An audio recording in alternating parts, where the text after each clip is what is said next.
महिला वृंदावन से ठाकुर जी की मूर्ति लेकर अपने घर आई, लेकिन उसको थोड़ी पता था कि इस मूर्ति में सच में भगवान श्री कृष्ण मौजूद है। तभी बाहर से उस महिला का बेटा गोलू घर के अंदर आया और बेचारा गोलू माँ से पूछता है कि माँ यह कौन है।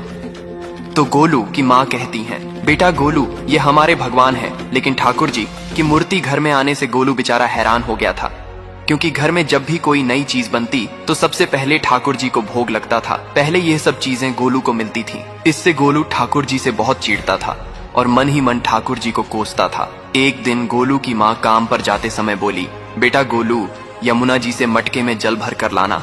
जब गोलू पानी भरने के लिए जाने लगा तो जाते जाते ठाकुर जी को कहने लगा, खाने के लिए तो सबसे पहले तैयार रहते हो, लेकिन घर का सारा काम तो मुझे ही करना पड़ता है।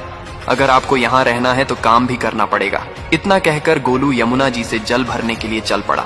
गोलू जब यमुना जी में जल भरने लगा तो उसने देखा कि यमुना जी के अंदर ठाकुर जी भी पानी भर रहे हैं। गोलू उनको देखकर हैरान हो गया और कुछ भी बोला नहीं।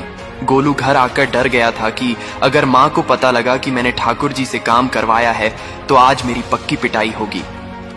माँ ने घर आकर ठाकुर जी को गीले कपड़ों में देखा तो एकदम से हैरान हो गई और कहने लगी कि गोलू ये जरूर तेरी शरारत होगी, जरूर तूने ही इन पर जल डाला है। गोलू ने अपनी माँ को समझाने का बहुत प्रयास किया, लेकिन गोलू की माँ ने उनकी एक भी बात सुनी नहीं, उल्टा उसको डांट कर चुप करा दिया और ठाकुर जी के भीगे हुए वस्त्रों को बदलने लगी। अगले दिन फिर से जब गोलू की माँ ने गोलू को अनाज पिसवाने का काम दिया तो ठाकुर जी आज भी अनाज पिसवाने लगे।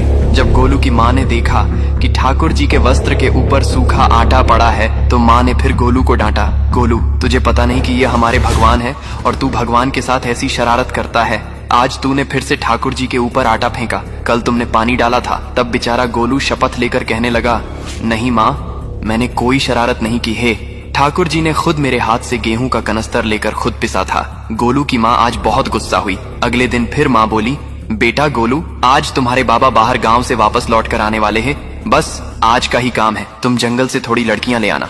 गोलू फिर डर गया, कहीं ठाकुर जी फिर मेरे पीछे ना आ जाए। गोलू ने माँ को बोला कि मैं चला तो जाऊंगा माँ, लेकिन तुम्हारे या ठाकुर जी को समझा लो वो मेरे पीछे ना आए। उसकी माँ हंस कर बोली, हाँ हाँ समझा दूंगी, तुम जाओ तो सही। गोलू जल्दी जल्दी लकड़ियां लेने जंगल में चला गया और माँ काम पर चली गई। लेकिन उस दिन माँ काम से जल्दी वापस आ गई और देखा ठाकुर जी की मूर्ति चौकी पर विराजमान नहीं है। वह तो एकदम से घबरा गए कि और मन ही मन सोचने लगी, कहीं यह गोलू की शरारत तो नहीं। वह भागी भागी जंगल की तरफ गई। तभी उसने देखा कि गोलू के साथ एक और इंसान लकड़ियों को लेकर घर आ रहा है। गोलू की माँ ये देखकर हैरान हो गई कि ये तो ठाकुर जी हैं, ये क्या हमारे भगवान हमारा काम कर रहे हैं। इसका अर्थ गोलू ठीक कह रहा था। अब माँ को समझ आ गया था, गोलू ने जो कुछ कहा था वह एक भगवान की लीला थी। इस कहानी की सीख, भगवान केवल मंदिरों और मूर्ति तक सीमित नहीं होते, बल्कि जहाँ सच्चा प्रेम, भावना और श्रद्धा होती है वहां पर भी होते हैं।